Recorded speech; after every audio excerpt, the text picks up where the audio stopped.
La série d'investigation Becoming Brigitte touche à sa fin. Et oui, c'était hier soir le dernier épisode, a priori en tout cas, de cette série conduite par Candace Owens, épisode intitulé L'épilogue. Nous allons le découvrir ensemble, je vais faire la traduction en simultané. Comme vous le savez, je suis rentrée il y a à peine quelques heures de voyage et donc je m'attelle immédiatement au doublage en français pour vous permettre d'avoir accès à la vidéo le plus rapidement possible. Et puis on se retrouve à la fin de cet épisode, le dernier, pour quelques mots de remerciement et quelques annonces. Ok les gars, Internet est en feu. Aujourd'hui, nous nous retrouvons pour notre dernier épisode de la série d'investigation Becoming Brigitte. Et je sais qu'il y a tellement de questions en suspens.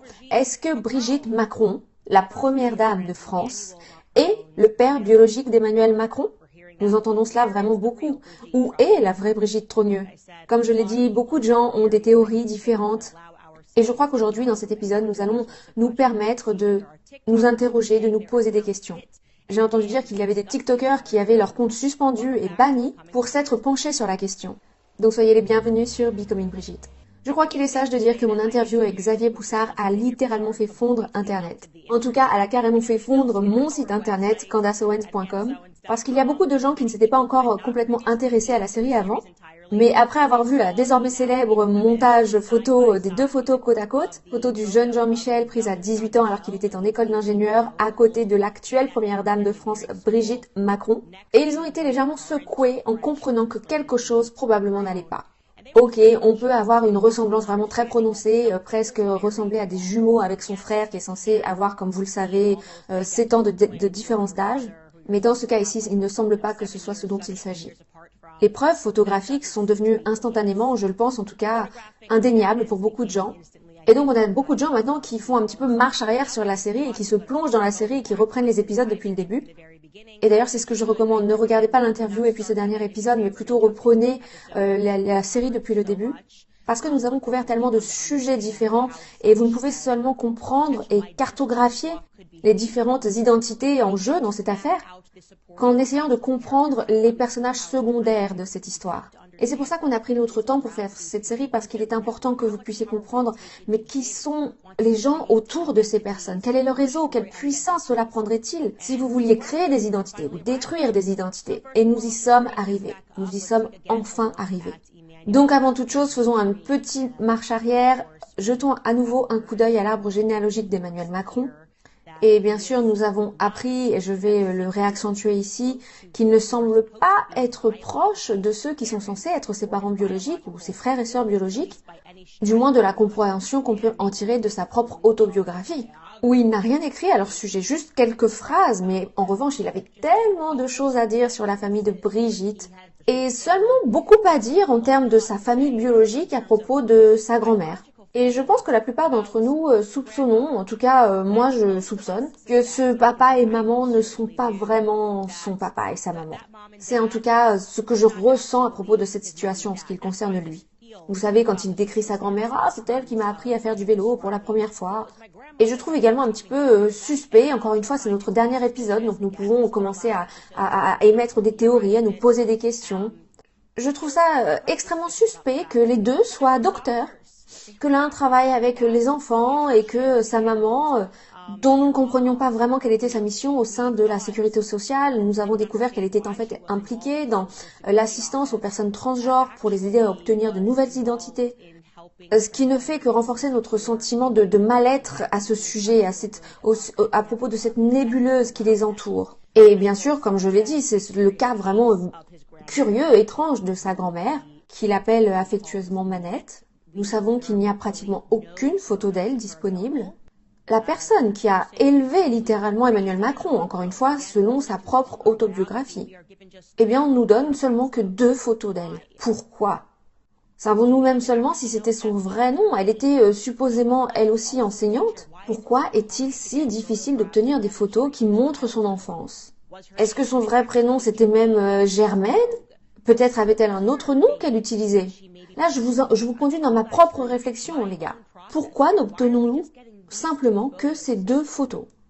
Comme je l'ai dit dans le passé, dans les précédents épisodes, nous en sommes tenus strictement aux faits. Mais aujourd'hui, nous allons nous permettre un petit peu plus de mouvement. Je soupçonne que beaucoup de gens sont parvenus, je pense, à la même compréhension que la mienne et qu'il pourrait être possible que toutes ces personnes aient des identités multiples. Si vous avez après tout quelqu'un dans la famille qui peut détruire des identités et créer des identités, pourquoi ne le ferait-il pas? Pourquoi ne pas utiliser cela à son avantage? Et je crois qu'il est aussi important de se projeter dans l'époque, parce que c'était un monde différent à ce temps-là. Essayez de vous imaginer des proches, des membres de la famille qui ont grandi pendant la Première Guerre mondiale, pendant la Seconde Guerre mondiale. Là, on parle de personnes, d'êtres humains qui évoluent avec le temps, mais aussi géographiquement, physiquement, des gens qui se déplacent peut-être de nation en nation. En ces temps-là, il y avait des gens qui, pour traverser les frontières, cachaient leur identité ou changeaient leur identité, par nécessité, par besoin, par crainte de répercussions pour leur propre vie. Pour certains, il leur fallait parfois même changer leur identité, leur carte d'identité, aller se cacher dans certains pays. Eh bien, nous savons pour acquis que dans cette histoire en particulier des trogneux, malgré ce que l'on nous a vendu en tant que public, au moins un côté de la famille a changé de nom. Ou en tout cas, un membre de la famille a changé de nom.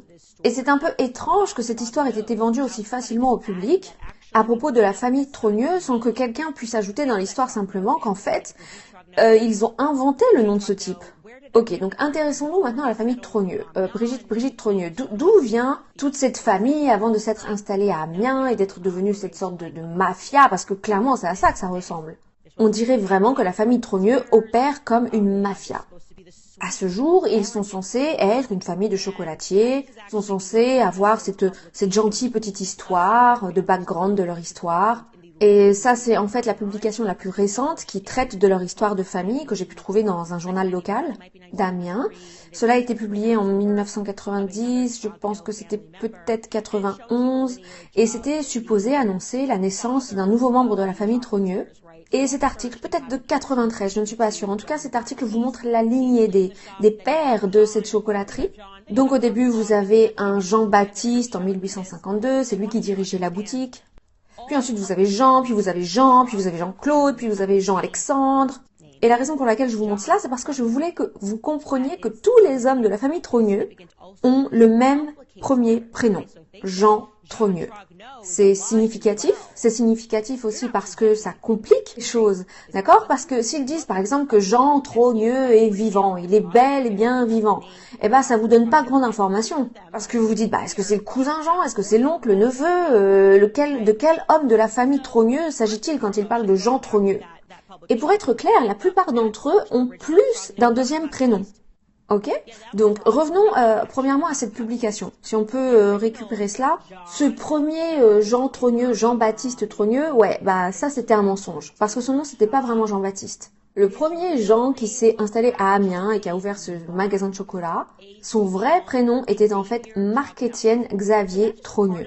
Donc c'est juste une partie de l'héritage qu'ils sont en train de décrire, qu'ils ont littéralement inventé. Et moi, je n'arrive pas à comprendre quelle est la raison ou l'objectif de ce mensonge. Encore une fois, nous savons de fait que son prénom était Marc-Étienne. Nous avons pu obtenir son certificat de naissance. Encore une fois, ce n'est pas un sujet qui est discuté. Donc là, la question, c'est juste de savoir pourquoi avoir déjà commencé la généalogie, l'héritage, avec un petit mensonge. Était-ce par rapport à la façon dont vous vouliez montrer la lignée Trogneux ? Ou une raison ou une autre pour laquelle vous avez choisi de dire ce mensonge au public pour expliquer l'héritage de la famille Trogneux? Est-ce que pour volontairement rendre l'histoire plus complexe, vous vous êtes dit de toute façon, voilà, c'est simple, on va appeler tout le monde dans la famille Jean? Pour quelle raison? Quelle serait la raison qui vous aurait poussé à faire cette décision? Et même, pour être clair, les femmes de la famille ont aussi des deuxièmes prénoms masculins. Donc on va réafficher cette photo de famille. Vous savez maintenant la photo de famille tristement célèbre, celle où on nous dit que c'est Brigitte sur les genoux de sa maman, qui ne ressemble en rien du tout à Brigitte. Mais bon, on va faire comme si sur la photo. Cette photo, souvenez-vous, qui a été introduite au public par Mimi Marchand, cette femme à qui on ne fait pas du tout confiance. Et on peut voir que le deuxième prénom de Brigitte, en fait le prénom entier de Brigitte, c'est Brigitte Marie Claude Trogneux. Ce qui est assez intéressant parce que comme vous pouvez le voir, son papa n'a pas le prénom Claude dans son prénom. Mais on lui donne le nom de Claude pour une raison qui m'échappe dans son prénom. Son père c'est Jean-Georges Trogneux. Et ils ont un fils, comme vous pouvez le voir juste au-dessus, qui a également le prénom Marie dans son prénom, et son nom c'est Jean-Claude Marie Joseph Trogneux. Ça fait beaucoup de noms, hein. En général on voit pas autant de prénoms, à l'exception des familles aristocrates. Dans l'aristocratie, où vous verrez 20 noms qui remontent pour montrer toute leur lignée. Jean, Claude, Marie, Joseph, Brigitte, Claude, Marie, Trogneux. Et puis, bien sûr, après, on a notre gars, hein, Jean-Michel, Henri, Trogneux. Ensuite, juste pour rajouter encore plus de confusion, eh ben, les gens dans la famille Trogneux semblent épouser des personnes qui ont les mêmes prénoms que leurs frères et sœurs. Donc bon, c'est peut-être pas hyper pertinent pour vous de prendre ça en considération, mais est-ce qu'on peut remettre la photo, s'il vous plaît, parce que je veux juste continuer à la parcourir un petit peu. Vous voyez Monique Trogneux, là, sur la droite. Elle a épousé quelqu'un qui a le même prénom que son frère. Elle a épousé quelqu'un dont le nom est Jean-Claude. Et puis Jean-Claude, qui est juste au-dessus, lui, il a épousé quelqu'un du même nom que sa petite sœur, à savoir Brigitte. Il a épousé quelqu'un qui s'appelle Brigitte. Une Brigitte qui est donc par la suite, suite au mariage, devenue Brigitte Trogneux. C'est tellement pratique et tellement déroutant. Et c'est pourquoi vous pouvez en quelque sorte vraiment aller creuser un petit peu là derrière. Et cela vous fera peut-être vous demander, tout comme moi je me suis demandé, si cette confusion est intentionnelle de leur part ou pas. Parce que si vous avez tous ces prénoms et que tout le monde a à peu près le même prénom et que ça se mélange, moi, mon cerveau me dit que ça vous rend très facile de pouvoir, vous déplacer à travers la famille et puis de partager les différentes identités. Par exemple, vous voulez obtenir une identité qui dit que vous êtes Claude Joseph, vous dites, oui, moi, dans mon prénom, il y a bien Claude Joseph.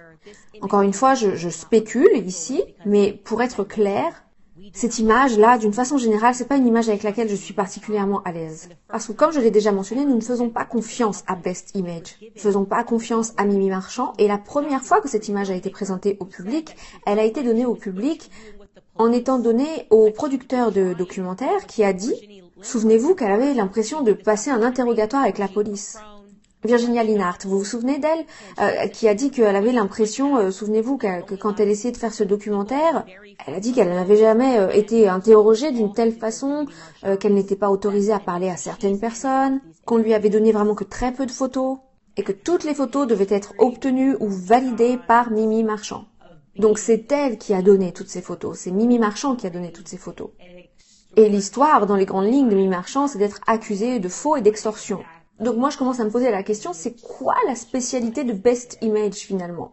Qu'est-ce qui justifie que ce soit eux qui aient eu toute l'exclusivité sur les photos du passé de Brigitte et qu'ils n'en aient partagé que quelques-unes? Est-ce que peut-être ils sont spécialisés dans Photoshop?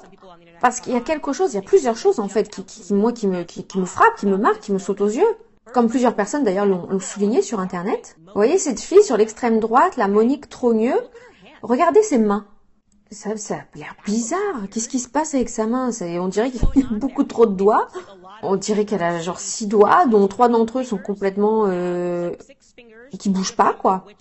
Je sais pas, peut-être qu'elle faisait un signe à des gangsters, peut-être que Monique faisait partie d'un gang, je sais pas. Peut-être, hein. Mais ça me semble quand même très bizarre. Et il y a un truc que je sais à propos de Photoshop, c'est que les gens disent toujours qu'il est incroyablement difficile de photoshopper les mains. C'est généralement à cause de ce détail que les gens se font prendre en train de photoshopper. Quand vous voyez tous ces scandales qui éclatent, vous savez, nous savions que Kim Kardashian avait photoshopé sa photo à cause de ses mains. Il lui manque un doigt sur sa main. Donc moi j'en sais rien, j'ai pas d'explication. Encore une fois, je ne travaille pas dans cet espace professionnel. Mais une chose est sûre, c'est que c'est incroyablement difficile de photoshopper les mains et les doigts. Et puis il y a le visage de Monique d'une façon générale. Dès que je l'ai vue, après avoir parcouru une si grande partie de l'histoire de Brigitte, j'ai réalisé, et nous pouvons remontrer cette photo, s'il vous plaît, de Monique. J'avais l'impression que Monique me paraissait familière. J'avais l'impression d'avoir déjà vu ce visage quelque part. L'histoire nous raconte que c'est donc une grande sœur, mais pour être honnête, moi je trouve qu'elle ressemble beaucoup à cette photo. Moi, je trouve que ces deux photos sont très très similaires et pourtant il s'agit de deux personnes différentes. Et peut-être vous vous dites comme moi, mais attends, c'est pas possible que ce soit deux personnes différentes là sur les photos. Et si vous vous demandez qui est la personne sur la photo de gauche, eh bien apparemment ce serait Brigitte Macron. Ils ont déterré cette photo sur France 3, ils sont tombés sur une vieille photo qui serait datée de 1989. Donc Brigitte Ozière, Brigitte, c'est une photo de Brigitte au moment voilà, où elle a commencé à enseigner. Et je trouve juste que ce visage est extrêmement familier. Mais bon, vous savez, les frères et les sœurs, les frères, voilà, ils se ressemblent, hein, c'est pas grave. En fait, tu peux ressembler exactement à ta sœur, c'est possible, hein. Donc moi je me suis dit, ok, essayons de voir les photos actuelles de Monique, voir à quoi elle ressemble. Peut-être qu'elles sont toutes les deux sosies en fait. Elles sont toutes les deux vivantes aujourd'hui, donc ça ne devrait pas être vraiment difficile de trouver des photos de Monique. Et en fait, bah si, c'était très difficile de trouver des photos de Monique malgré son mariage avec un milliardaire ayant réussi dans l'automobile à Amiens. Et donc voilà, Monique Trogneux épouse ce gars, bon encore une fois c'est pas important pour vous de vous souvenir de ça, qui s'appelle donc Jean-Claude et qui possède une grande entreprise automobile, une super grande entreprise automobile en France, le gars est super riche.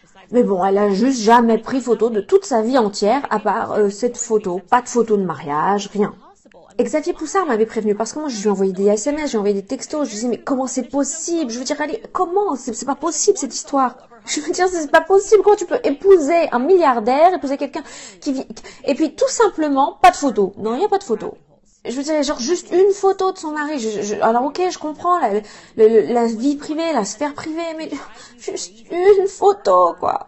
Et Xavier m'avait prévenu, il m'a dit ne commence pas à essayer de creuser dans ces trous de lapin là, parce que à un moment donné, plus rien ne fait sens. Dès que tu vas commencer à vraiment t'intéresser à l'histoire et à regarder l'histoire, tu vas réaliser que rien de tout cela n'a du sens. Et c'est exactement ce qu'ils veulent. Ils veulent vous rendre fou pour confirmer que ce qui devrait être des choses très basiques de la vie, eh bien, pour une raison quelconque, ça devient impossible de le faire, impossible.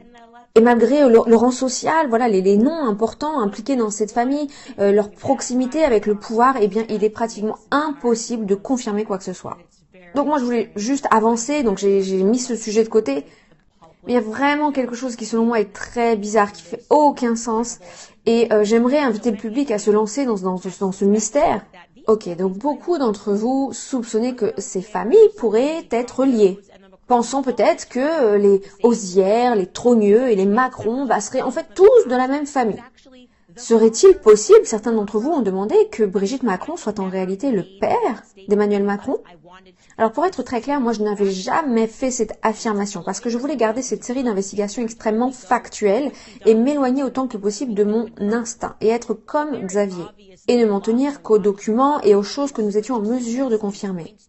Mais il y a de toute évidence beaucoup de choses qui se passent ici, beaucoup de preuves qui suggèrent et qui pointent vers la conclusion que le secret serait en réalité bien plus grand que le simple fait d'avoir une femme transgenre. Je veux dire, essayez de faire un flashback et de vous souvenir ce que nous avons partagé ici, comme par exemple le moment où le président Emmanuel Macron a regardé sa femme pour obtenir des réponses basiques à propos du contexte biologique, de sa famille.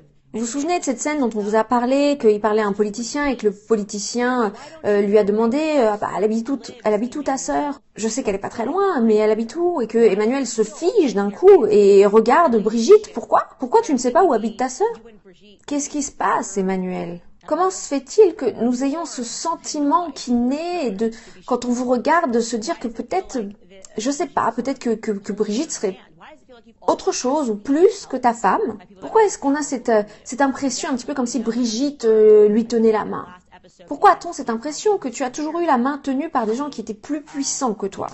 Nous savons définitivement, et nous l'avons démontré dans le dernier épisode, qu'il a eu sa main tenue tout au long de sa carrière par l'enfant David de Rothschild, une famille qui est connue et reconnue comme ayant pratiqué l'inceste, d'accord?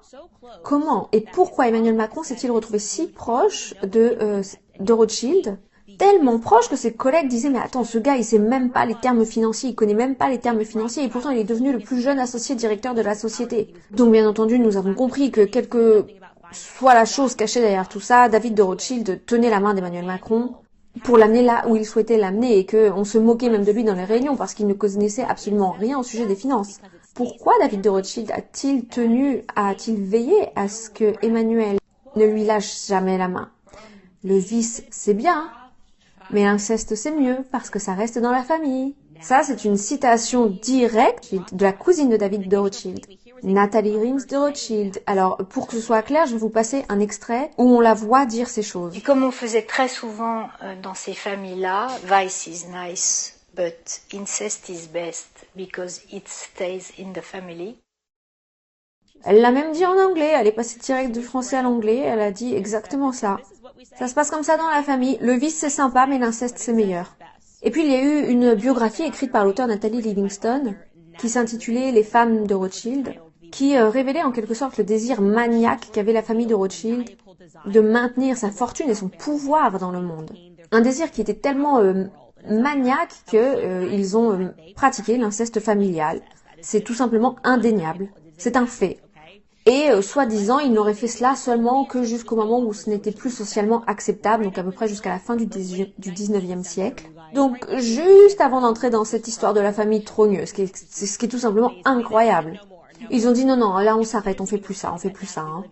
Et ce qui est intéressant dans ce livre, c'est que Nathalie documente le fait que la raison pour laquelle il faisait ces choses, c'est que c'était la volonté du maire de Rothschild, qui s'appelait Amschel Rothschild, le maire Amschel Rothschild, et elle dit, donc je cite, « Tout remonte à cette volonté », dans laquelle le maire Amschel Rothschild a dit qu'il n'y avait rien de plus important que la famille, et cela sous-entendait à n'importe quel prix. Il s'agissait de préserver l'unité de la banque et l'intégrité du nom. Il n'y a aucune question sur le fait que l'endogamie ait été largement répandue. Par exemple, il y a un large nombre de problèmes mentaux dans cette famille. Et je ne peux pas croire qu'il n'y ait pas de corrélation entre les matchs potentiels d'endogamie et les problèmes de santé mentale. Elle décrit ensuite la façon dont cette mentalité était tellement forte dans la famille que n'importe quelle femme qui sortait de cette tradition, on va dire, de la famille et qui épousait quelqu'un qui n'était pas de la famille était maudite, littéralement maudite, parce qu'elle n'avait pas épousé son cousin, son oncle, son frère. Donc bien sûr, quand on voit ces choses, notre cerveau commence un petit peu à s'égarer et puis on commence à penser naturellement « Oh, pourquoi David de Rothschild a-t-il arraché Macron ?» Un gars qui, selon ses collègues, ne savait même pas ce qu'étaient les bidas. Et pourtant, David de Rothschild a décidé de faire de lui le plus jeune directeur associé de la société, dans l'histoire de la banque. Le but d'une banque, c'est de faire du profit. Si tu es un Rothschild, tu veux forcément faire du profit. Et bien sûr, si tu veux t'assurer d'une façon d'une façon maniaque que ton pouvoir ne se perde pas dans le monde, la dernière chose que tu vas faire, c'est embaucher un gars qui vraisemblablement n'y connaît rien à rien et essayer de lui faire gravir les échelons. En faisant cela, vous ne feriez que sortir de cet objectif évident de vouloir faire de l'argent, sauf s'il y avait quelque chose de plus important que l'argent pour toi. Et ce serait le pouvoir. Et vous ne le feriez que si le népotisme persistait. À mon avis, en tout cas. C'est genre, je te fais gravir les échelons parce que tu es lié à moi. Et ce qui compte le plus pour moi, c'est que cette banque et quoi que ce soit qu'il lui donnait à faire était maintenu dans la famille. Donc vous donnez un job à quelqu'un pas parce qu'il est qualifié pour le travail, mais parce qu'il fait partie de la famille. Comment et pourquoi David de Rothschild est-il devenu si proche de la famille Macron, des docteurs et de la famille Trogneux, des chocolatiers? Comment? Eh bien, je peux vous dire, et encore une fois, on reste purement spéculatif. Mon imagination m'amène à me dire que voilà, s'il y avait une relation familiale dans cette histoire, le fait que ce soit peut-être son père, ce serait trop évident. Alors peut-être qu'on se dit, peut-être qu'un oncle, voilà, ça passerait. Tu vois, un oncle qui agresserait un enfant, bon, voilà, c'est ce que mon cerveau, c'est le cheminement que fait instantanément mon cerveau. Et en fait, les gars, vous allez pas me croire, mais ce modèle, cette façon de faire, d'avoir des noms similaires dans chaque famille, et d'avoir les membres de la famille qui s'appellent pareil, eh bien, ça s'étend également à la famille Macron. Rappelez-vous qu'il n'y a pas de photo connue à ce jour d'Emmanuel Macron avec ses parents pendant qu'il grandit. Ce qui est fou. Nous savons que son père, en tout cas la personne qui nous dise être son père, son nom, bien sûr, est Jean-Michel Macron. Mais il y a un autre Jean-Michel que nous n'avons pas encore mentionné. Et c'est peut-être le plus important. Oncle Jean-Michel. Donc, rajoutons-le à l'arbre généalogique d'Emmanuel pour que vous puissiez avoir un visuel ici, ok? Donc, son père est Jean-Michel, sa mère est Françoise Noguès. Eh bien, Françoise a un frère. Ou plutôt avait un frère, parce que comme vous pouvez le voir, il est décédé en 2006. Son prénom, c'était Jean-Michel. Ok, bon, forcément, ça a attiré mon intérêt, quoi. Encore une fois, je vais essayer d'aller creuser dans le terrier, parce que moi, je veux juste essayer de comprendre mais qui, ils ont tous les mêmes prénoms. Donc, il est le frère du docteur Françoise Vous savez, celle qui aide les personnes transgenres à obtenir des nouvelles cartes d'identité, ok? Super. Elle qui avait également souligné que Brigitte n'était pas sa belle-fille. Hein? Mais qu'est-ce qu'elle est pour toi alors? Ok, bah continuons à creuser dans le terrier. Ce qui est intéressant de noter, c'est qu'Emmanuel Macron n'a pas suivi les cours normaux du catholicisme. Il n'a pas été baptisé quand il était enfant. En fait, ses enfants ne sont pas vraiment religieux. Il a fait le choix lui-même d'être baptisé à l'âge de 12 ans, alors qu'il était à l'école La Providence. Donc juste 2 ans avant de rencontrer l'amour de sa vie, incroyable. Juste avant de rencontrer l'amour de sa vie, il a décidé de prendre cette décision. Il a pris la décision de passer par le baptême, et c'est une chose bizarre, enfin non, pas bizarre, c'est une chose remarquable. C'est une chose remarquable pour un enfant de 12 ans à faire sans aucune surveillance parentale. Et ce qui est intéressant et que nous n'avons pas encore mentionné avant, c'est qu'il a choisi son oncle, Jean-Michel, pour être son parrain. Et le baptême, vous savez, c'est pas censé être juste un acte de vanité. Je sais qu'aujourd'hui ils le sont devenus. Je vais choisir un parrain, voilà, une marraine. Et puis en fait, bon, j'ai aucune foi en Dieu, aucune foi en la religion, mais bon, je pense juste que ce serait cool, quoi. C'est un peu l'interprétation moderne du baptême aujourd'hui, quoi. Mais ça a en réalité une signification spirituelle importante. Cette personne est censée être sélectionnée pour être la personne qui vous guidera spirituellement tout au long du reste de votre vie si quelque chose arrivait à vos parents. C'est une personne à laquelle vos parents feraient confiance pour vous guider spirituellement pour le reste de votre vie. Et Emmanuel Macron a choisi Jean-Michel Noguès, son oncle. Ok, donc je vais vous lire un passage directement du livre de Xavier Poussard. Et il a écrit, je cite, « Un personnage en particulier a retenu mon attention. C'est l'oncle maternel d'Emmanuel Macron, Jean-Michel Noguès. Il était important. Emmanuel Macron l'a choisi comme son parrain quand il a décidé de se faire baptiser. Le rôle de la marraine, de toute évidence, est tombé entre les mains de Manette. Il est né le 25 décembre 1940 à Nevers et est décédé le 6 octobre 2006 à Amiens. Michel Noguès n'était pas un simple médecin généraliste. Il était un membre éminent du conseil d'administration de la faculté de médecine d'Amiens, comme l'indique sa nécrologie publiée par ses collègues dans le Courrier Picard. Il était également le président de Domus Medica, une société civile immobilière, rassemblant de nombreuses organisations professionnelles de santé locales. Donc c'est un homme important, c'était quelqu'un d'important cet oncle Jean-Michel. Il a dû certainement être photographié quelque part. Peut-être une photo de lui et d'Emmanuel le jour du baptême. Peut-être à la Providence, je sais pas. Peut-être le jour du mariage d'Emmanuel Macron. Alors je sais pas, peut-être qu'on peut trouver une photo du gars dans le cercle médical. Et vous n'allez pas y croire les gars. Enfin si, bien sûr que vous allez y croire. Bon, alors tout d'abord, soulignons au passage qu'il est décédé en 2006, l'année juste avant qu'Emmanuel Macron ne se marie avec l'amour de toute sa vie, Brigitte. Et en ce qui concerne les photos, bien sûr, Xavier Poussard a tenté de les obtenir. Il est même spécifiquement allé dans les archives de la faculté de médecine où Jean-Michel, l'oncle, a travaillé à Amiens et s'est bâti une réputation si remarquable. Et devinez quoi ? Pour une raison quelconque, ils ont refusé la demande. Donc nous n'avons pas de photo de lui. Il est mort en 2006 et nous n'avons aucune photo de lui de quand il était vivant. Alors qu'il était manifestement extrêmement actif dans la vie d'Emmanuel. Je ne sais pas pourquoi Emmanuel ne lui a pas consacré un chapitre entier, son oncle, dont il était si proche spirituellement, son chef. C'est pas quelqu'un qu'on oublie, ça, la personne qui, selon vous, va vous parler spirituellement, qui va vous guider tout au long de votre vie. Vous qui fréquentez une école catholique, vous connaissez bien entendu la signification de ces choses. Alors pourquoi l'avoir choisi?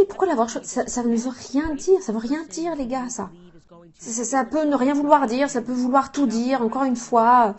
Tout cela démontre la nature incroyablement secrète, inutilement secrète, qui entoure cette famille. Des gens qui existent sur le papier, ce sont des vrais gens, et qui n'existent pas en photo. Et puis ils finissent par disparaître. Bon. Et il faut s'imaginer que, du coup, ce Jean-Michel aurait vécu à Amiens, en même temps que Jean-Michel Trogneux aurait vécu à Amiens, tout au long de son mariage avec la femme qu'il a épousée. Son nom m'échappe. Oui, Véronique Dreux. Et ils sont tous là, avec tous leur même prénom, dans cette petite communauté. Il faut s'imaginer, essayer de se mettre ça en tête. Ils sont tous là en même temps, mais bon, qui sait, ils sont là, ils sont plus là, ils disparaissent comme ça, dans les airs. Et d'ailleurs, vous savez, ils ne discréditent, ils ne démystifient rien hein, quand vous leur posez des questions. Quand on leur dit, bah, tu peux juste clarifier, est-ce qu'on peut juste avoir une photo pour clarifier ce point-là? Non, non, non, à la place, ils attendent que tous ceux qui enquêtent sur cette histoire fassent une petite erreur et puis ils poursuivent les gens. Faites la moindre erreur pendant que vous posez des questions significatives et vous allez être poursuivi si vous vivez en France. Ou pire encore, vous pouvez être mis en prison. Il y a des gens qui ont été emprisonnés pour le simple fait d'avoir enquêté sur cette histoire. Des gens qui ont été arrêtés pour avoir enquêté sur cette histoire. Et Xavier, en cela, a raison. Tout cela, c'est juste pour rendre le monde fou. En essayant d'amener les gens à se perdre de terrier à creuser à terrier en creuser. Et d'ailleurs, en parlant de terrier à aller creuser, on devrait peut-être parler un peu plus du petit potelé, là, le petit gros, comme l'appelle Xavier.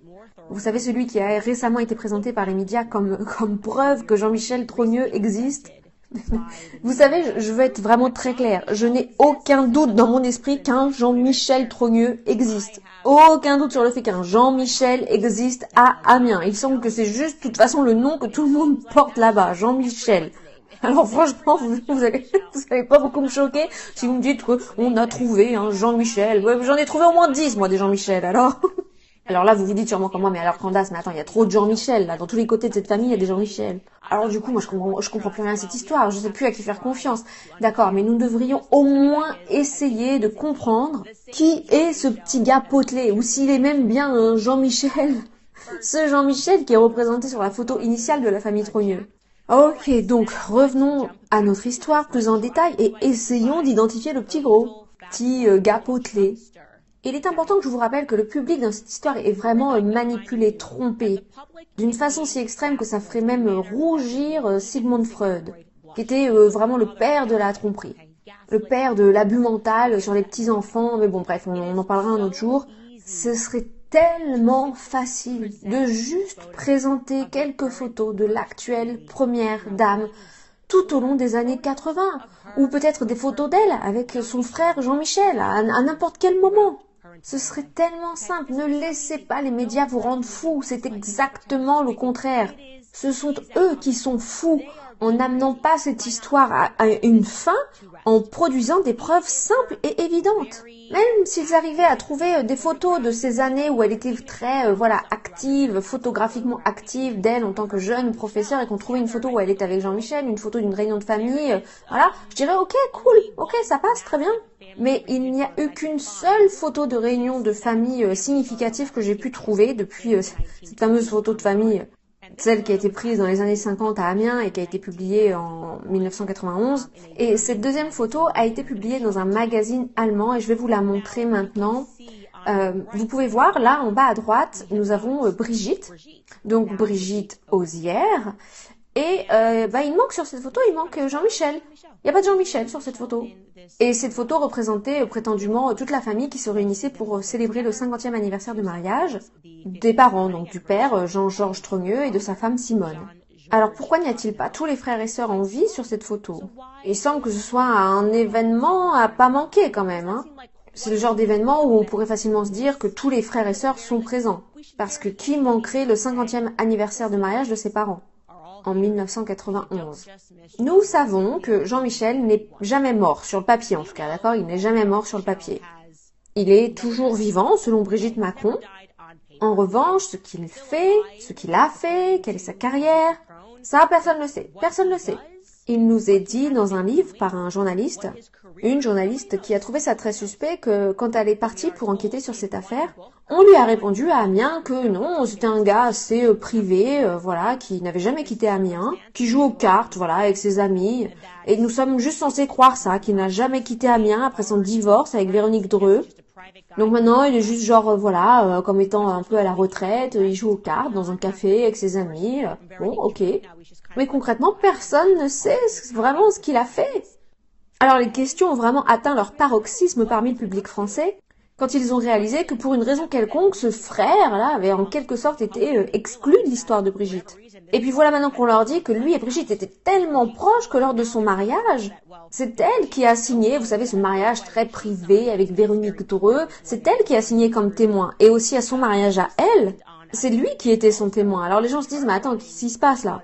Et donc tout d'un coup, les médias ont dû commencer à inventer des réponses. Et la réponse qu'ils ont fournie, c'était « Oh, mais c'est le petit gars potelé là, sur l'image ».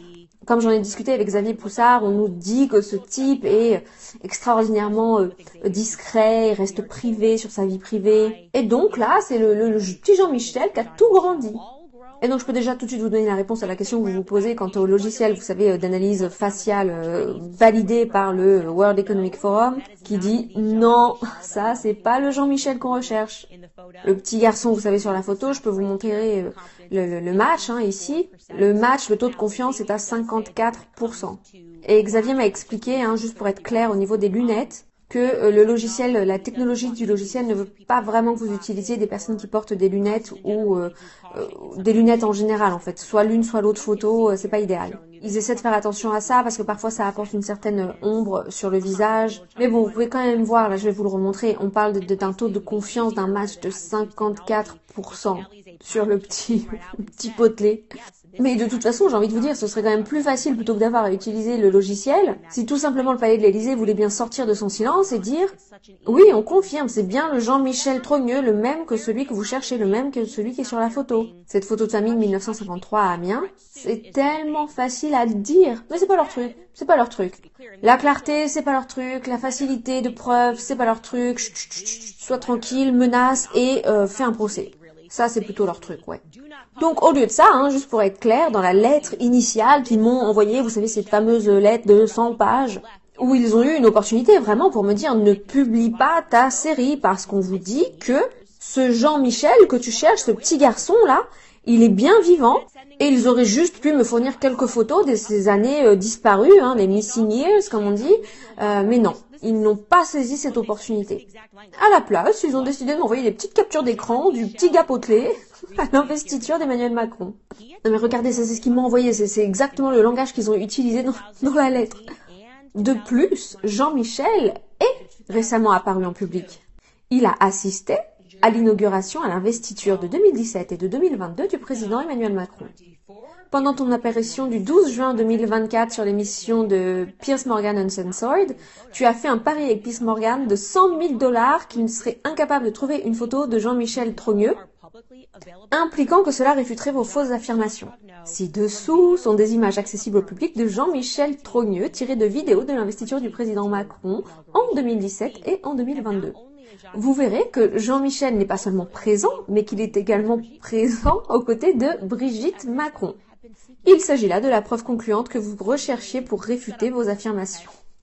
D'accord, ok, donc ça c'est super. Non, remettez la photo une seconde s'il vous plaît. C'est juste incroyable pour plein de raisons différentes.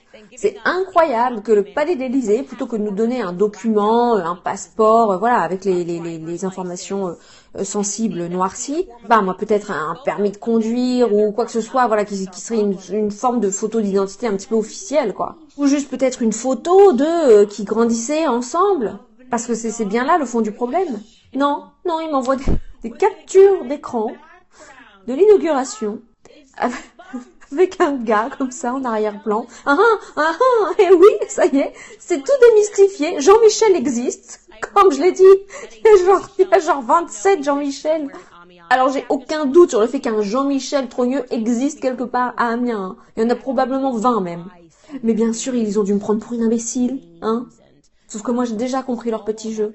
Vous savez, les noms, et puis tout dépend de la façon dont vous allez leur formuler vos questions. Ça ne veut absolument rien dire de me dire qu'un Jean-Michel existe. En revanche, cela signifierait tout s'ils étaient capables de prononcer une réponse claire, mentionnant clairement qui est ce Jean-Michel. Et c'est la façon dont nous avons procédé avec eux. Nous leur avons posé vraiment des questions claires afin qu'il n'y ait aucun malentendu possible. Et on leur a dit que s'il y avait une évidence claire, nous publierons un démenti. Nous avons écrit parce que les Macron questionnent en fait l'essence des opinions et du rapport de Candace. Nous aimerions leur offrir l'opportunité de pouvoir présenter leur version de l'histoire et de clarifier les rumeurs dans la presse. Pour ce faire, nous vous offrons la date et l'heure de votre choix pendant les mois de janvier, février et mars 2025 pour une interview entre Candace et vos clients. Candace, son producteur et son vidéaste voleront jusqu'en Europe et prévoiront un traducteur, un studio dans lequel les Macron pourront répondre aux questions.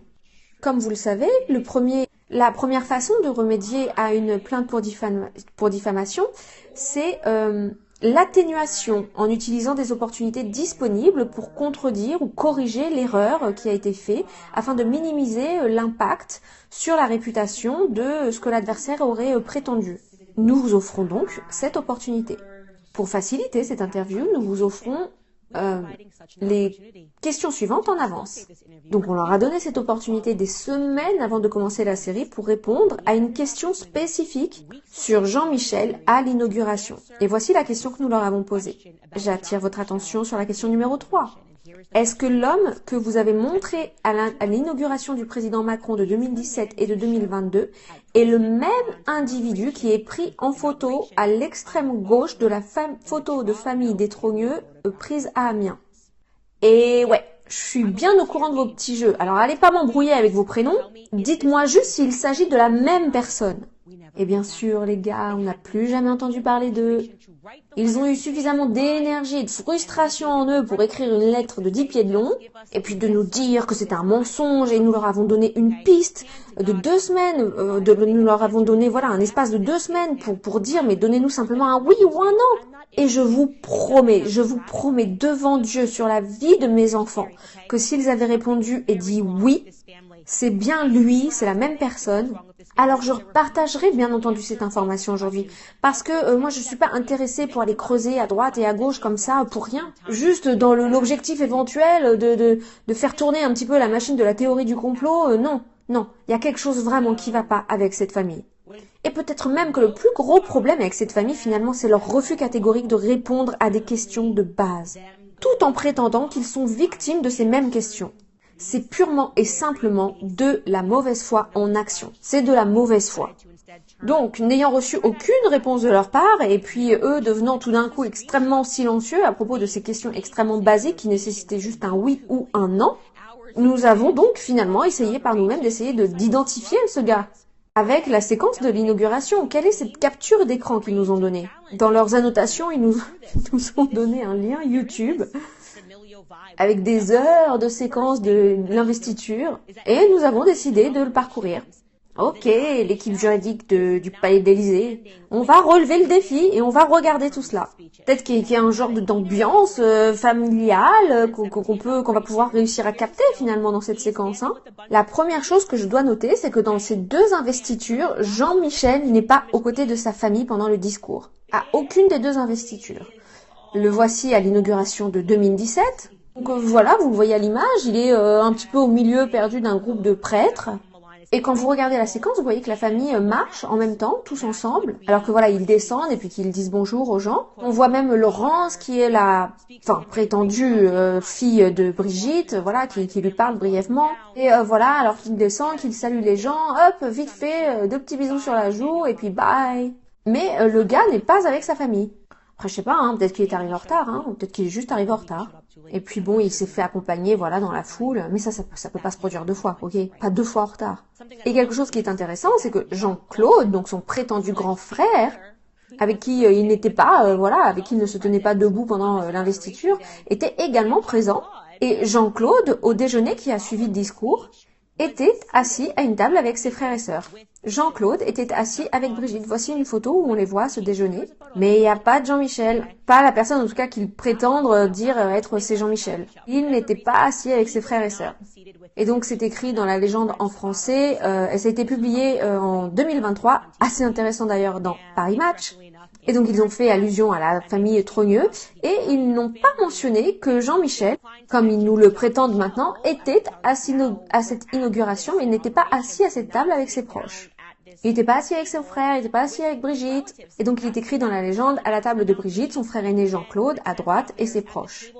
Ok, c'est intéressant, peut-être qu'il avait juste besoin de prendre un peu l'air. Ou peut-être qu'il en avait marre d'être assis, ou peut-être qu'ils ont une relation étrange. Mais laissez-moi vous dire que ça va devenir encore plus bizarre à l'investiture de 2022. Parce qu'en étudiant les différentes images, je vois encore une fois que Jean-Michel ne se tient pas auprès de sa famille pendant le discours. Est-ce que peut-être il était encore en retard? J'en sais rien, les amis, j'en sais rien.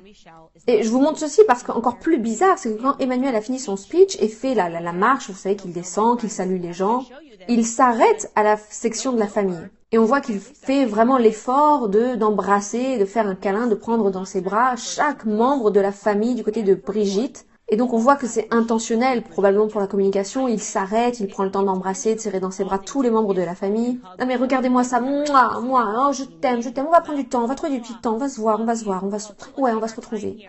On a Tiffen là qui a l'air vraiment très fier de lui, maintenant il marche avec personne, mais bon, ce gars-là, je sais pas trop exactement qui c'est, mais bon voilà, il y a des neveux, il y a des cousins. En tout cas, on voit clairement qu'il s'agit ici de la section familiale. Et juste vraiment pour être clair, ce sont les deux côtés de la famille qui se trouvent dans cette section. Il ne s'agit pas seulement de la section de la famille d'Emmanuel Macron, on y voit de toute évidence également la famille de Brigitte. Et je vais laisser l'image continuer parce que c'est important que vous puissiez vous-même reconnaître les différences ici. D'ailleurs, si vous voulez regarder ça par vous-même, c'est à la minute 43 dans la cérémonie d'investiture. Donc il continue à parcourir la famille. Là, vous voyez Laurence, une autre enfant de Brigitte, ses enfants. Et juste derrière, vous avez celle qui est censée être sa mère biologique, le docteur Françoise, celle qui passe son temps à aider les personnes transgenres à obtenir des nouvelles cartes d'identité. Bon, bref, c'est clairement la section de la famille. Ok, il n'y a aucun doute là-dessus. Mais bon, la personne qu'ils disent être Jean-Michel, pour quelque raison que ce soit, encore une fois, ne veut pas se tenir aux côtés de sa famille. Si on fait un petit peu avance rapide, donc ça, à nouveau, c'est le marquage 43, la 43e minute, mais si vous allez un petit peu en avance, et que vous avancez jusqu'à la 51e minute, vous allez le voir enfin s'approcher de Jean-Michel. Et il y a quelques trucs que je vais vous souligner. Alors, n'oubliez pas, ça c'est la capture d'écran que l'équipe juridique a eu l'audace d'envoyer et de dire, mais elles sont dans le même cadre, sur la même photo, on voit bien Brigitte à côté, c'est dans le même cadre. Ce qu'ils ont oublié de préciser en revanche, c'est que Brigitte l'a complètement ignoré. Complètement. Elle ne va pas dire un seul mot à l'individu qui est censé être son frère. On va regarder ça ensemble et regardez à quel point c'est gênant, la réaction d'Emmanuel Macron est gênante. Donc, vous voyez, là c'est son frère, là c'est celui qui est censé être Jean-Michel. Bon, on a bien compris évidemment qu'ils répondront pas à la question, mais bon, ça c'est celui qui est censé être son frère. Enfin, en tout cas, celui qui veut nous faire croire qui est son frère. Regardez, ils disent rien du tout. Oh, Brigitte ligne. Oh, le cadre, hein, où elle est censée être dans le même cadre que son frère. Mais elle lui dit même pas un mot. Est-ce que tu peux revenir juste un petit peu en arrière? Regardez, parce que j'ai pas inventé ça. Hein. Regardez juste ce qui se passe. Regardez, elle lui passe juste à côté sans rien dire. Mais qui ferait ça à son propre frère le jour de l'investiture de son mari? Emmanuel Macron, maintenant. Moi, j'ai l'impression que si j'étais en présence de mon beau-frère, j'aimerais avoir l'impression que je dois d'abord aller vers lui. Et là, Emmanuel, il est genre, ok, ouais, non, je dois faire quelque chose, là, je dois dire un petit truc. Là, un petit bisou, voilà, amical, au revoir, et ça, voilà, c'est tout. Ok, faisons pause maintenant sur ce magnifique cadre, histoire de voir avec qui il se tenait debout. Marc, est-ce que tu peux faire un petit marche arrière sur le plan? Vous voyez le gars, là, juste derrière, le gars avec qui il se tient debout? David de Rothschild. Jean-Michel était avec David de Rothschild. Moi, je suis vraiment stupéfaite par cela, hein. Parce que, à ma connaissance, Jean-Michel n'a pas eu de carrière dans le secteur bancaire, hein. C'est une carrière dans la pâtisserie qu'il a eue. Enfin, en tout cas, c'est une possibilité, puisqu'il est censé appartenir à une famille de chocolatiers, ça paraîtrait faire plus de sens. Lui qui n'a jamais quitté Amiens, lui dont on ne trouve aucune preuve qu'il ait quitté Amiens. Alors, qu'est-ce qu'il fait? C'est quoi sa relation avec David de Rothschild? Pourquoi se tient-il là avec lui? Et puis, s'il vous plaît, essayez d'expliquer. Enfin, moi, je veux dire, je suis juste là. Je veux dire, moi, je suis un vieil homme, voilà, ma vie est marquée, et tout. Mais toute ma famille se tient là-bas, ensemble, ils sont tous ensemble. Et moi, j'ai décidé de pas aller m'asseoir à leur table, de pas me tenir avec eux, dans le carré familial, mais d'être juste là tout seul, avec la sécurité et David de Rothschild. Mesdames et messieurs, que se passe-t-il? Que se passe-t-il? Est-ce que vous êtes convaincus que c'est un membre de la famille? Non, encore une fois, Brigitte ne veut pas, non, elle veut pas de Jean-Michel à sa table. Ah oui, ils étaient tellement si proches pourtant quand elle s'est mariée avec André Louis. Ils étaient tellement proches. Non, s'il te plaît, j'ai besoin que ce soit toi qui sois mon témoin. Et puis quand il s'est marié avec Véronique, ça a dû être vraiment une énorme dispute familiale qui fait qu'ils en sont là. Qui a abouti au fait que même pendant l'investiture, elle ne veut pas qu'il se tienne aux côtés de sa famille. Ça a dû être juste une dispute familiale d'un désastre absolu. Et encore une fois, qu'est-ce que les deux Rothschild ont à faire avec Amiens? Moi, je trouve juste qu'il y a un espèce de thème récurrent extraordinaire ici. Hein. Qu'est-ce que ça veut dire? Qu'est-ce que tout cela veut dire? Eh bien, malheureusement, les gars, je peux pas répondre à ces questions pour vous. Et Xavier Poussard ne le peut pas non plus pour l'instant.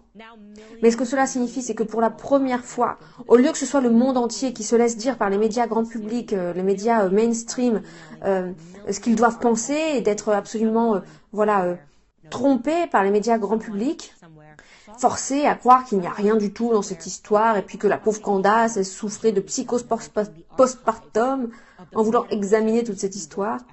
Non, maintenant des millions et des millions de personnes à travers le monde vont se pencher sur l'histoire. Des millions ont regardé cette série, des millions envoient des courriels, des millions enquêtent. Et quelqu'un, quelque part, sait quelque chose. Quelqu'un, quelque part, a vu quelque chose. Quelqu'un, quelque part, peut trouver une photo de Jean-Michel.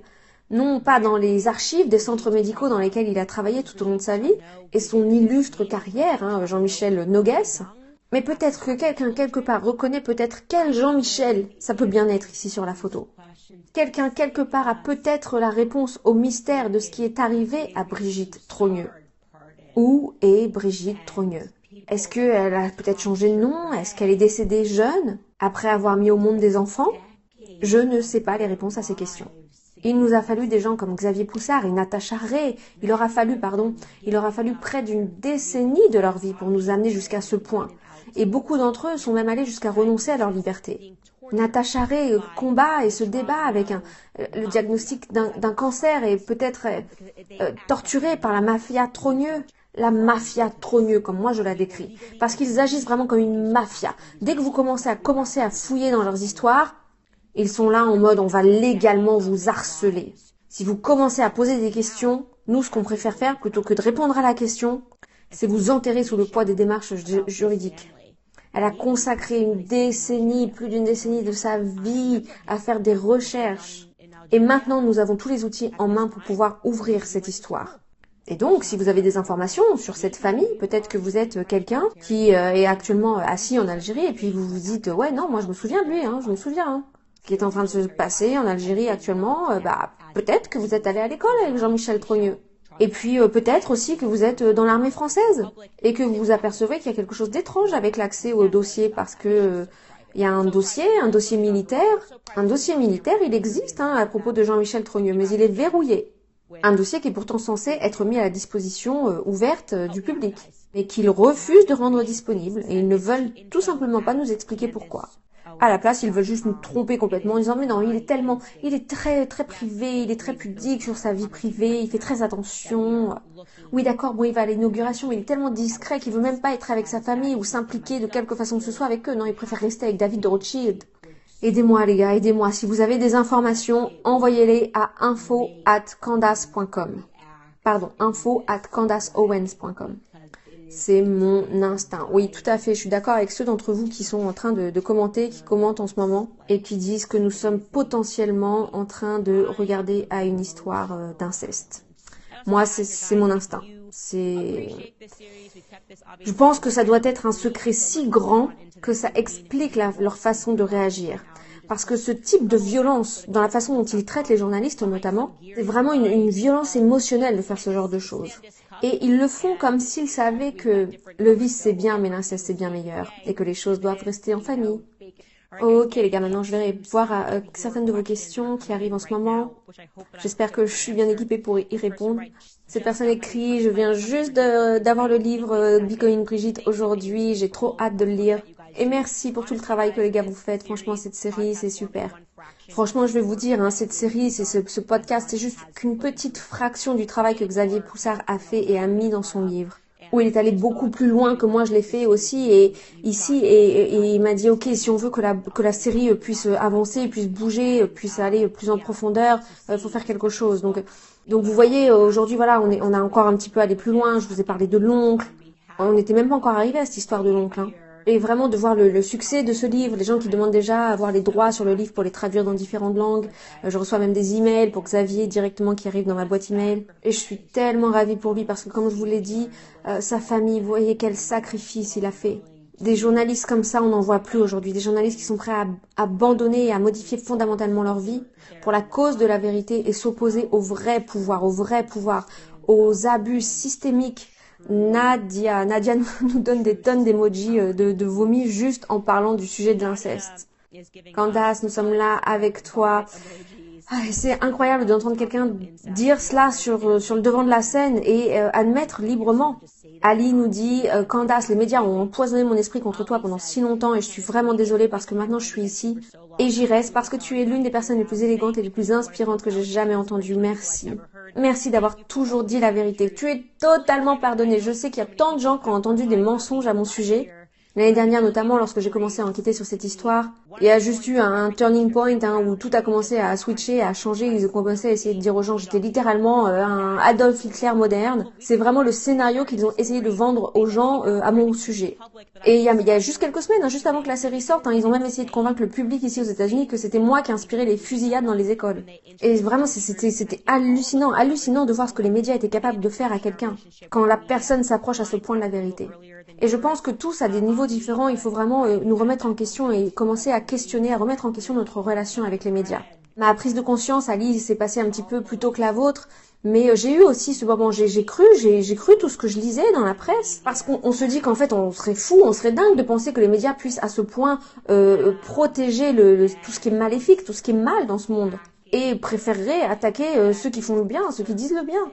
Et malheureusement pourtant, c'est la situation dans laquelle on semble être aujourd'hui. Et c'est une belle chose de se réveiller et d'avoir surtout l'humilité d'admettre qu'on a eu tort. Et peu de gens ont ça. Vous savez, les gens disent « Ah, ça fait des années que je dis ça, donc je suis obligée de maintenir le cap maintenant. » Donc, bienvenue, je suis très heureuse de vous avoir ici. Il y a Wave qui écrit « Tu es super ». Merci les gars, vraiment pour les compliments. J'en avais besoin, j'étais tellement fatiguée aujourd'hui. Vous savez, quand on est enceinte, on a des jours avec, on a des jours sans.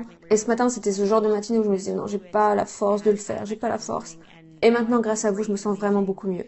Il y a Michel qui écrit « Alors, vendredi soir, qu'est-ce que tu vas sortir La fausse lune, MK, quel sujet tu vas aborder ?» Donc oui, j'ai annoncé que demain, donc ce soir, vendredi, j'annoncerai ma prochaine série.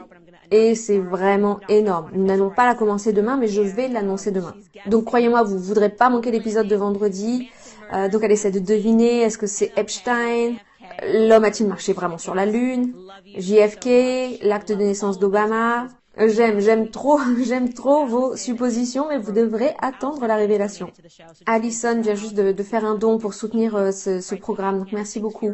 Et après, la série de questions-réponses se poursuit un petit peu. Il y a quelqu'un qui pose une question de se dire est-ce que peut-être il faudrait pas se pencher du côté de Mimi Marchand parce qu'elle a été tellement proche de la famille, elle a certainement accès à des informations et étant brouillée avec les Macron, peut-être qu'elle serait disposée à partager ces informations et Candace lui répond que pour l'instant, Mimi est en plein procès, qu'elle va potentiellement être condamnée, qu'elle est au sein d'un énorme scandale avec l'affaire Sarkozy et que pour l'instant, elle n'a pas d'autres informations et vraisemblablement, elle ne veut pas trop aller sur cette piste-là.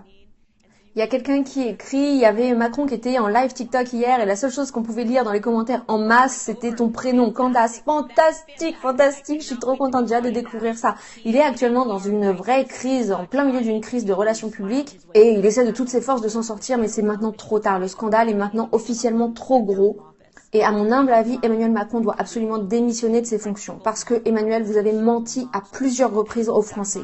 Vous avez harcelé des journalistes, vous êtes un monstre. Et pas un monstre de votre propre fait, malheureusement, parce que vous avez été ciblé quand vous étiez petit. Et pour être honnête, une partie de moi se sent mal pour vous, a de la peine pour vous, mais vous êtes un dommage collatéral. Et ce que vous avez fait par la suite est absolument impardonnable. En tant que leader d'un pays, ce que vous faites est impardonnable. Et plus personne vous prend au sérieux maintenant. Et il va bientôt se rendre aux États-Unis, mais personne n'y croit. Quelle que soit l'ombre qui est derrière vous, laissez-la passer par-dessus vous et laissez-la avoir une conversation avec le président Trump parce que c'est vous, parce qu'on sait que c'est pas vous qui prenez les décisions, que vous n'avez été juste créé que pour la fonction. Vous n'êtes pas réel, vous n'avez aucune pensée de vous-même. Vous êtes vraiment le candidat marionnette. Et laissez-moi vous dire que vous n'avez absolument aucun pouvoir. Et d'ailleurs, c'est la raison pour laquelle je n'ai absolument pas eu peur de vous quand vous avez envoyé cette lettre. Parce que pour moi, vous êtes absolument personne. Ce que je ressens en revanche, c'est votre peur d'être vu, d'être pris en fait la main dans le sac. Et ce qui me terrifie, c'est ce que les gens ont écrit à propos de toi, à propos de vous, vos propres gens, les Français, qui vous ont décrit bien souvent, bien dans de nombreux articles de presse, comme étant un psychopathe. Les gens vous ont décrit comme étant presque psychopathe, comme ayant aimé faire du mal aux gens pendant toute la période Coco. Et je me demande à quel point ton enfance, votre enfance, Emmanuel, avec la personne avec qui vous êtes aujourd'hui marié, a eu un impact sur vous.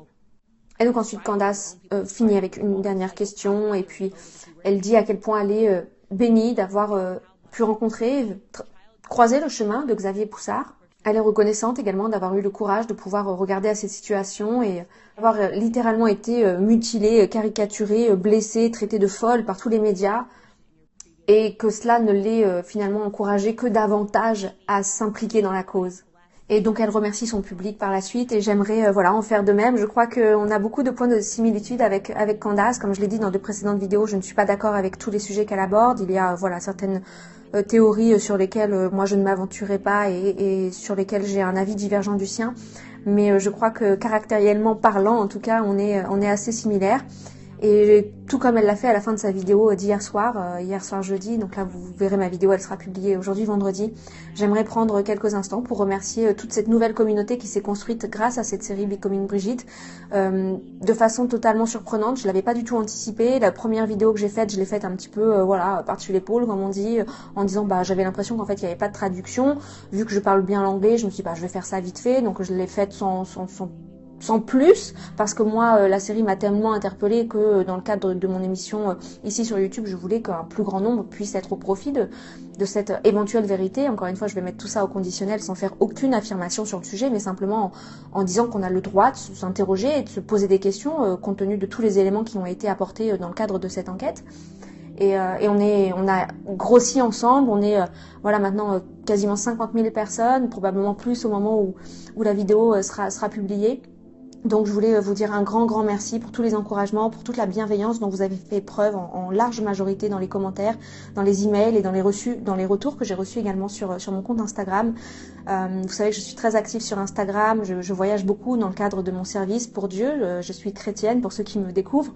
Mon papa est pasteur et donc je travaille en tant que directrice générale au sein de l'association qui gère son ministère. Donc je suis dans ce cadre-là amenée à me déplacer très souvent, à voyager.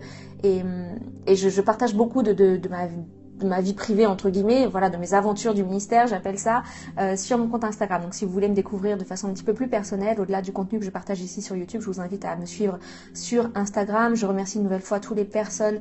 Vraiment, j'avais presque envie de pleurer parfois quand je voyais certains qui m'ont envoyé des dons, juste pour me remercier, juste pour m'encourager, des gens qui ont bien conscience du temps, des heures et des heures que cela a demandé de pouvoir traduire, doubler, certains disent, appelez ça comme vous voulez, pouvoir vous fournir ce petit cadeau en français pour qu'il puisse être connu par un maximum de personnes. Et vous avez été plusieurs à m'encourager financièrement parlant et je vous suis incroyablement reconnaissante. Comme toujours dans mes vidéos, vous pouvez retrouver dans le cadre de description mon lien PayPal. Vous pouvez également utiliser la fonction Super Thanks sous la vidéo YouTube si vous voulez envoyer un petit quelque chose. Sachez simplement que YouTube prend 30% de ce qui est envoyé en Super Thanks. Donc il est préférable peut-être de faire un PayPal, mais je sais que certaines personnes n'ont pas PayPal et c'est pas très facile. Donc voilà pour la technicité des dons. Mais surtout, comme je le dis toujours, vraiment le plus beau cadeau que vous puissiez me faire en priorité. Bien sûr, on a besoin d'argent. Bien sûr, j'ai besoin d'argent pour continuer à fonctionner, pour m'encourager. Tout ça, moi, je l'offre gratuitement, mais mon temps n'est pas gratuit. Ce sont des heures que je prends. Mais le plus beau cadeau, c'est d'abord que vous puissiez prier pour moi. Parce que j'ai pris conscience en fait au fur et à mesure de l'enquête de ce dans quoi je m'aventurais, chose que j'avais pas forcément conscience quand j'ai commencé. Mais bon, une fois que c'était parti, vous savez, je suis pas le genre à pas aller au bout des choses. Donc une fois que je commence quelque chose, je le fais à fond, ou sinon je le fais pas. Mais faire les choses à moitié, c'est pas trop le style de la maison. Vous apprendrez à me connaître si vous continuez à me suivre ici sur YouTube. Donc merci pour votre soutien dans la prière, que vraiment je puisse être protégée. Même si je suis tout à fait légalement dans le cadre juridique, j'ai le droit de faire ce qui est fait ici puisqu'il ne s'agit que de traduction. Je m'exprimerai pas plus longuement sur le sujet. Et puis partagez cette vidéo, partagez les autres, partagez mon contenu. On se retrouvera pour de nouveaux contenus prochainement. Il y a 2 autres vidéos qui me tenaient à cœur de traduire. L'une d'entre elles était la traduction de la récente intervention du vice-président des États-Unis, J.D. Vance, pour ceux qui l'ont vu, qui était assez costaud. L'autre vidéo, il s'agit d'une vidéo récente du pasteur Chris Oyakhilome qui a parlé de la signification de l'arrivée de Trump au pouvoir par rapport au temps qu'on qualifie des temps de la fin dans lesquels nous sommes et qui a vraiment percuté mon esprit. Donc je vais essayer de vous faire ça prochainement, je ne le promets pas. Donc ne me prenez pas au mot, je vais essayer. Sinon je dirais je vais le faire. je vais essayer de le faire, c'est en projet et en tout cas on se retrouvera forcément pour de nouveaux contenus. Je vais reprendre progressivement un petit peu le rythme normal voilà, de ce que je faisais ici sur cette chaîne, sur les sujets qui m'interpellent, qui percutent mon esprit ou et mon cœur. Comme j'avais l'habitude de le faire avant, laissez-moi un petit peu de temps, voilà, cette série a pris beaucoup de temps. J'étais également en déplacement aux Antilles, ça m'a donné pas mal de retard dans mon travail, donc laissez-moi quelques jours pour reprendre un rythme normal des choses. C'était beaucoup de blabla, mais c'est la fin, donc voilà, ceux qui sont restés, je vous remercie. C'est aussi pour apprendre à faire un petit peu plus ample connaissance avec les gens qui me rejoignent ici pour la première fois. J'espère que pour les prochaines vidéos, on va reprendre le rythme normal et je vais pouvoir apparaître face caméra et pas simplement ma voix en voix off avec une photo sur l'écran, ce qui n'est pas forcément très agréable à regarder, j'en conviens. Pour conclure, nous sommes ensemble pour la défense de la vérité, pour la justice. Vous savez, je le répète, depuis le début de la création de cette chaîne il y a quelques mois, nous vivons, que vous soyez croyants en Dieu, en Jésus ou pas, je pense qu'on est tous d'accord pour dire que nous vivons des temps qui sont en tout cas confusants, questionnables, qui interrogent. Moi je le sais en tant que chrétienne ce que tout cela signifie et donc je m'efforce de partager sur mes réseaux la signification des événements voilà, que le monde traverse actuellement et qui malheureusement, je suis désolée de vous le dire, mais vont devenir de pire en pire, de plus en plus graves, de plus en plus difficiles. Les temps vont devenir de plus en plus difficiles, les années qui arrivent vont être cataclysmiques à mon humble avis et je m'efforce de vous inviter à faire une vraie découverte avec Dieu, avec Christ, en tant que votre sauveur, en tant que votre Seigneur, parce que croyez-moi, si vous n'avez pas Jésus dans votre barque pour les années qui viennent, les proches mois même qui arrivent, la vie risque d'être vraiment difficile pour vous et je ne vous le souhaite pas. C'est la raison de mon combat ici sur YouTube, en ayant, comme j'aime à le dire, la tête dans le ciel mais les pieds bien sur terre. Les pieds bien sur terre, croyez-moi. Voilà, j'ai fini, j'ai tellement de choses à vous partager, mais on se retrouvera dans une prochaine vidéo. Si vous regardez cette vidéo au moment de la publication, eh bien écoutez, je vous souhaite un très bon week-end à tous et je vous dis à très bientôt. Que Dieu vous bénisse, bye bye.